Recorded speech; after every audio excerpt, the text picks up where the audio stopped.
नमस्कार दोस्तों, स्क्रीन पर दो तस्वीरें आप देख रहे होंगे। पहली तस्वीर कल देर शाम और देर रात की है, दूसरी तस्वीर आज सुबह की है। पहली तस्वीर में प्रयागराज के वो हजारों युवा परीक्षार्थी, अभ्यर्थी, बेरोजगार छात्र दिख रहे हैं जो उत्तर प्रदेश लोक सेवा आयोग के खिलाफ, उत्तर प्रदेश लोक सेवा आयोग के फैसले के खिलाफ, जिस फैसले के तहत यह कहा गया है कि यूपी में आरओ एआरओ की परीक्षा और पीसीएस की परीक्षा 2 दिनों में होगी, उसके खिलाफ छात्र प्रदर्शन कर रहे हैं, विरोध जता रहे हैं और आज उनके प्रदर्शन और विरोध का चौथा दिन है।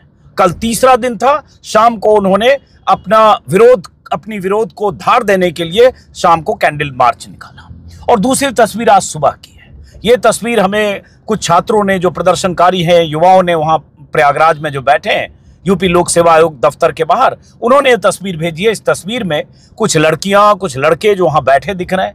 कुछ युवाओं का कहना है कि सुबह सुबह पुलिस और आए हैं, पुलिस वाले हैं जो उन्हें लोक सेवा आयोग के गेट से हटाना चाहते हैं या कह रहे हैं कहीं दूर जाकर धरना दीजिए, यहां से हटिए। इस बीच आज सुबह यह भी हुआ कि कुछ पुलिस वाले और कुछ पुलिस वालों के साथ सादी वर्दी में लोग वहां सुबह पहुंचे और जो लोक सेवा आयोग दफ्तर के बाहर जो प्रदर्शनकारी या धरने पर जो छात्र बैठे थे, छात्र और छात्राएं, उनको हटाने की कोशिश हुई तो थोड़ी झड़प भी हुई। वहां छात्रों का आरोप है कि उन्हें वहां से जबरन उठाकर हटाया जा रहा है, जबकि वो वहां शांतिपूर्ण ढंग से धरने पर बैठे हैं। उसमें यह भी कहा गया कि एक अभ्यर्थी को पुलिस उठाकर ले जाना चाह रही थी, तभी उसके साथी आ गए और सादी वर्दी में आए पुलिसकर्मी और छात्रों के बीच झड़प हो गई।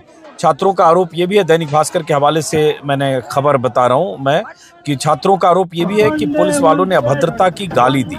हालांकि अभी पुलिस की तरफ से उनका पक्ष नहीं है। मतलब अब बेचैनी ये है कि कैसे छात्रों को यहाँ से हटाया जाए जो आज चौथे दिन भी वहाँ बैठे हैं और उनकी तादाद लगातार बढ़ती जा रही है और बढ़ते जाने का अंदेशा है। आंदोलन का चौथा दिन जारी है। आंदोलन चौथे दिन के कल तीसरे दिन के हालात ये थे। रात में डीएम साहब आए थे, कल तो प्रशासन आया नहीं था। डीएम साहब सुबह आए और शाम को आए। शाम को आके फिर वही पुराना राग अलापे अपना कि आप पैनल गठित कर लीजिए और पैनल गठित करके आप आइए अंदर बात कीजिए। तो जो लड़के आगे खड़े होकर बात कर रहे थे बैरिकेड पे, उन्होंने मना कर दिया। आज सुबह उन्हीं लड़कों को चिन्हित करके प्रशासन के द्वारा घसीट कर उठाया गया है, लड़कियों को भी घसीटा गया है और उसके बाद उन्हें उठा के ले जाके बंद कर लिया गया है, डिटेन कर दिए हैं। और अब प्रशासन बैरिकेड उसके आगे लगा दिया है, छात्रों को जाने नहीं दे रहा है और जो छात्र आ रहे हैं उनको भी जगह जगह से डिटेन किया जा रहा है। मैं प्रशासन को कहना चाहता हूँ, आप ऐसी हरकतें ना करें, अच्छी हरकतें ना करें। हमारे आपसे कोई लड़ाई नहीं है। हमारी बातें सिर्फ आयोग से हैं। आयोग का अध्यक्ष, आयोग के अधिकारी आए, हमसे बात करें, हमें जो भी कहना है वो कहें। इसमें प्रशासन की कोई भूमिका नहीं है। प्रशासन यहाँ पे बहुत ही गंदा और घटिया दुर्व्यवहार कर रही है। जी नमस्कार, जैसा कि आप देख सकते हैं इस समय पूरा इलाहाबाद प्रशासन, पुलिस प्रशासन, अमला, सरकारी अमला हम लोगों को अंदर जाने से बाधित किए हुए है। सुबह सुबह एक वारदात होती है कि जो शांतिपूर्ण आंदोलन चल रहा था उसमें कुछ लोगों को, जिसमें कुछ महिलाएं भी शामिल थी, उनको पुलिस द्वारा सादी वर्दी में घसीट कर ले जाया गया बहुत ही गलत तरीके से। और उसमें वो लोग चोटिल भी हुए हैं, घसीट कर ले जाया गया। तो एक तरह से सुबह पुलिस की कोशिश है कि वो जो छात्र जो वहां धरना दे रहे हैं, जो गेट रोक कर बैठे हैं, जो आज चौथा दिन है जिनके प्रदर्शन का, वो वहां से कहीं और शिफ्ट। और जैसा कि मैंने कहा, पहली तस्वीर कल देर शाम की है।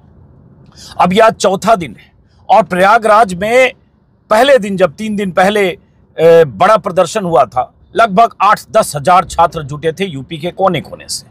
और ये छात्र यही मांग कर रहे हैं कि जो परीक्षा एक दिन में होती रही है आरओ एआरओ की, पीसीएस की, वो इस बार 2 दिन में क्यों, 2 शिफ्ट में क्यों?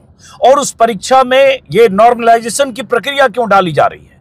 उस परीक्षा में अगर नॉर्मलाइजेशन की प्रक्रिया डालते हैं, नीति के तहत, नॉर्मलाइजेशन की नीति के तहत आप नतीजे निकालने की कोशिश करेंगे तो उसमें गड़बड़ियों की आशंका है। ये छात्रों का कहना है। यूपी लोक सेवा आयोग पर छात्रों का भरोसा नहीं है और ऐसे भी ये परीक्षा पिछली बार भी पर्चे लीक हुए, बहुत सारे आरोप लगे गड़बड़ियों के, मामला तूल पकड़ा और उसके बाद उत्तर प्रदेश सरकार को परीक्षा कैंसिल करनी पड़ी और 6 महीने बाद देर से परीक्षा हो रही है। पहले ये परीक्षा होनी थी मार्च में। तो अब छात्र जो प्रदर्शनकारी हैं वो किसी भी सूरत में हटने को तैयार नहीं है। कल देर शाम को उत्तर प्रदेश के 3 अधिकारी, जिसमें उत्तर प्रदेश मतलब प्रयागराज के डीएम, प्रयागराज के commissioner DM Ravindra Kumar, commissioner Vijay Vishwas, police commissioner तरुण गाबा करीब करीब 11:30 बजे रात इन छात्रों से मिलने के लिए जो लोक सेवा आयोग का गेट है उसके 2 नंबर गेट पर पहुंचे थे। उन्होंने प्रदर्शनकारियों से कहा कि आयोग उन लोगों से बात कर सकता है बशर्ते कि 5 सदस्यीय डेलीगेशन बनाकर आयोग से मिलने चले। छात्रों का कहना है कि नहीं, हम कोई 5 सदस्यीय डेलीगेशन के साथ नहीं बात करना चाहते, हम सीधा चाहते हैं कि हमारी मांग आयोग तक पहुंच चुकी है। हम चाहते हैं कि परीक्षा एक शिफ्ट में हो और 2 दिन की परीक्षा का जो पहले तय कार्यक्रम है वो कैंसिल किया जाए। और ये तीसरे राउंड की बातचीत थी अधिकारियों की तरफ से जो आयोग और परीक्षार्थी के बीच ब्रिज बनकर आए थे, परसों भी, उसके पहले भी और कल देर रात भी, और ये बातचीत टूट गई है। अब छात्रों की माने तो छात्र लगातार अपनी बात पढ़ाने हुए हैं। ARO के परीक्षा के लिए लगभग 10,76,000 छात्र परीक्षार्थी हैं जिन्होंने फॉर्म भरा है। PCS की परीक्षा के लिए 5,76,000 परीक्षार्थी हैं जिन्होंने फॉर्म भरा है। आयोग ने जो तैयारी की है उसके मुताबिक 41 जिलों में इनके सेंटर लगाए गए हैं। आयोग का कहना है कि चूंकि हम फुल प्रूफ एग्जाम करना चाहते हैं इसलिए हम 41 जिलों का चयन हमने किया है और इतने सेंटर हैं जिसमें हम 2 दिन में हमें परीक्षा कराने की मजबूरी है। एक दिन में इतने परीक्षार्थियों की परीक्षा हम नहीं ले सकते। अब परीक्षार्थियों की जो नॉर्मलाइजेशन के खिलाफ आक्रोश है उसको पहले भी मैंने 3 वीडियो में बताया। अब दिलचस्प बात यह है कि चूंकि यूपी में उपचुनाव है, अखिलेश यादव लगातार इस मुद्दे को तूल दे रहे हैं। बीजेपी के नेताओं में भी बेचैनी है कहीं इसका नुकसान न हो जाए। अखिलेश यादव नेता विपक्ष के तौर पर अखिलेश यादव यूपी में उपचुनाव की हर सभा में इस मुद्दे पर न सिर्फ आक्रामक तेवर दिखा रहे हैं बल्कि ट्विटर पर लगातार छात्रों का साथ देते हुए ट्विटर पर विरोध दर्ज करा रहे हैं और वो कह रहे हैं कि किसी भी सूरत में उनकी मांगे मानी जानी चाहिए। जैसे कल भी अखिलेश यादव ने लिखा, यूपी की अहंकार से भरी भाजपा सरकार लाख कोशिशों के बाद भी आखिर में इलाहाबाद के जुझारू आंदोलनकारी युवक युवतियों के सामने हारेगी और दिखावा ये करेगी कि सब गलती यूपी लोक सेवा आयोग के अधिकारियों की है। देश प्रदेश चलाने के लिए जो प्रतिभावान युवा IAS PCS अन्य प्रतियोगी परीक्षाओं में अभ्यर्थी बनते हैं उनमें इतनी अधिक समझ होती है कि वो अपनी बात वो बात आसानी से समझ सकें कि इस खेल के पीछे असल में कौन है। और इस तरह से ये बात अखिलेश यादव लगातार, कल भी उन्होंने कई ट्वीट किए। और बीजेपी में इतनी बेचैनी है क्योंकि मैंने कहा उपचुनाव है। और ऐसे भी केशव मौर्य जो डिप्टी CM है उन्होंने ट्वीट करके कहा है कि जो यूपी लोक सेवा आयोग के अधिकारी हैं छात्रों से बात करें, उनकी समस्या या उनकी मांग को समझने और समाधान करने की कोशिश करें। इसका मतलब केशव मौर्य को इस बात का एहसास है कि यह मामला बहुत तूल पकड़ चुका है, पकड़ सकता है और यह मामूली बात नहीं है जहां 15 लाख अभ्यर्थी हैं, उत्तर प्रदेश के भी हैं, बाहर के भी हैं। लेकिन अगर लाखों अभ्यर्थी नाराज हैं और परीक्षा में बैठने से पहले जब परीक्षा की तारीखें PCS की परीक्षा, PCS प्री की परीक्षा 7-8 दिसंबर को है और 7 दिसंबर को है और ये जो है ARO की परीक्षा 22 दिसंबर को और 23 दिसंबर को है और ये जब लाखों परीक्षार्थी ऐसे नाराज हैं तो उनके परिवार के लोग, उनके परिजन, रिश्तेदार, भाई, पिता, वो सब भी उससे प्रभावित होंगे और ये डर बीजेपी के नेताओं में डर या बेचैनी है। लेकिन नाक का सवाल होता है कि हम झुकें कैसे। योगी आदित्यनाथ की यह शैली है कि हम कैसे झुक जाएं। अगर इन छात्रों की मांग मान लें और उसके बाद हमने परीक्षा 2 दिन की जगह 1 दिन करने के लिए पहले तो फिर परीक्षा की तारीख टलेगी, जो भी नई तारीख आएगी महीने 2 महीने बाद तैयारियां करनी पड़ेगी और असली ये कि हमें झुकना पड़ा। और ये नाक की लड़ाई में योगी आदित्यनाथ आज चौथा दिन है, आज भी हो सकता है कहीं रैली सभाओं में जाए, हर जगह बटेंगे तो कटेंगे, बटेंगे तो कटेंगे के नारे बुलंद कर रहे हैं। प्रधानमंत्री एक हैं तो सेफ हैं कह रहे हैं और यहाँ लड़के एक होकर वहां बैठे हैं। वो कह रहे हैं हम न बटेंगे न हटेंगे, हम बैठे हैं, बैठे रहेंगे न्याय मिलने तक। तरह तरह के नारों के साथ वो लड़के वहां बैठे हैं और योगी आदित्यनाथ के लिए, सत्ता के लिए, सरकार के लिए मूंछ का सवाल है कि अब झुके कैसे। अब लड़कों के सामने अगर सरकार नाक का सवाल बनाती है, ईगो का सवाल बनाती है, तो सरकार के बारे में सोचने की जरूरत है।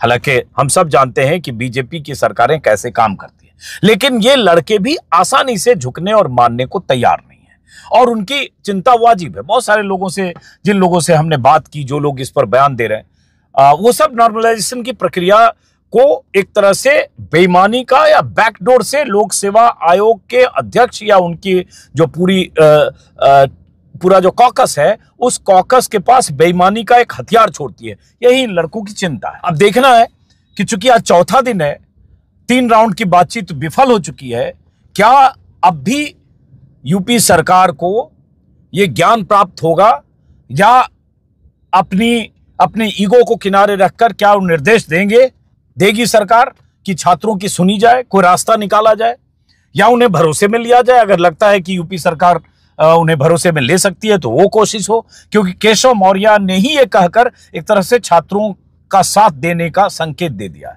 अब छात्रों की नाराजगी इसलिए भी है क्योंकि यूपी में पर्चे लीक का सिलसिला, प्रदर्शन, विरोध, पुलिस भर्ती में पर्चा लीक, शिक्षक भर्ती में पर्चा लीक, 69,000 शिक्षकों का मामला है जो 2 साल से ज्यादा वक्त से नाराजगी, प्रदर्शन और आरक्षण घोटाला, तमाम आरोप यूपी सरकार पर लगते रहे और अब उसके बाद यह नया मामला है। बीजेपी सरकार की एक तरह से चुप्पी इस पर कहें, मतलब बीजेपी सरकार मतलब योगी आदित्यनाथ की चुप्पी, डिप्टी सीएम तो बोल चुके हैं, और विपक्ष की तरफ से इस पर तेवर दिखाया जाना, अखिलेश यादव समेत कांग्रेस के तमाम नेता, ये एक ऐसी स्थिति जरूर बन गई है कि आज ये भी कहा जा रहा है कि अखिलेश यादव हो सकता है प्रयागराज में छात्रों के बीच पहुंचे। तो ये भी अगला 1-2 दिन बहुत अहम है, तो हम इंतजार करेंगे, देखते हैं कि सरकार को सद्बुद्धि आती है कि नहीं। फिलहाल इस वीडियो को यहीं खत्म करता हूं। मैं कहीं जा रहा था, तभी हमारे पास कुछ छात्रों की तरफ से कुछ वीडियो भेजे गए हमारे सहयोगियों को, तो मुझे लगा ये बात भी छात्रों की पहुंचनी चाहिए। फिलहाल नमस्कार।